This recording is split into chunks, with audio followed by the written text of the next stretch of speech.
অজু শিখছি 48 বছর বয়সে। বলবেন যে তার আগে কেউ অজু ছাড়া নামাজ পড়ছেন না? তার আগে হানাফি অজু করছি আমি, মানে আমাদের দেশে যেতে চলে। আপনাদেরকে অনেককে বলছি আগে।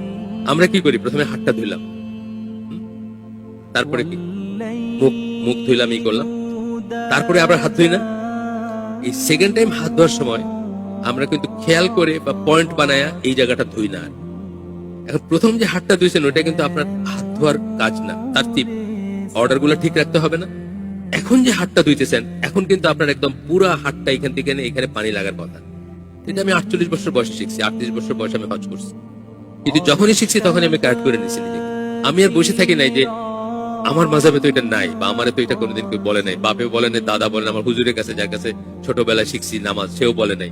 তা আমি এটাই ভুলটাই আমি ধরে রেখে আমি ওটাই, আমার সমস্ত ইবাদত নষ্ট হয়ে যেতে পারে। যখন আমি জানলাম যে আসলে তো প্রথম হাত ধোয়াটা তো অজুর কোনো অংশ না, অজুর যে 4টা ফরজ তার ভিতরে প্রথম হাত ধোয়াটা না, কিন্তু ওইটা ওয়াজিব হচ্ছে আপনি ঘুম থেকে যখন উঠছেন আপনার হাত কোথায় গেছে এটা রাসূলের একটা হাদিস আছে, আপনি জানেন না, এই জন্য আপনি ধুয়ে নেবেন, জাস্ট ক্লিনিং আর। কিন্তু আসলে যেটা হাতের সিকোয়েন্সটা কি সেকেন্ড না? হাতের সিকোয়েন্সটা সেকেন্ড, মুখের পরে হাত। এখন ওই সময় যখন ধুইতেছেন তখনও আপনার উচিত এই পুরাটা আবার ধোয়া, এই হলো হাত ধোয়া। এটা কোনোদিন খেয়াল করি নাই, জানি নাই, আজকে জানলাম। সামিনা আতানা, শুনলাম এবং মানলাম, এখানের কোনো ই না, কোনো ডিসপিউট না।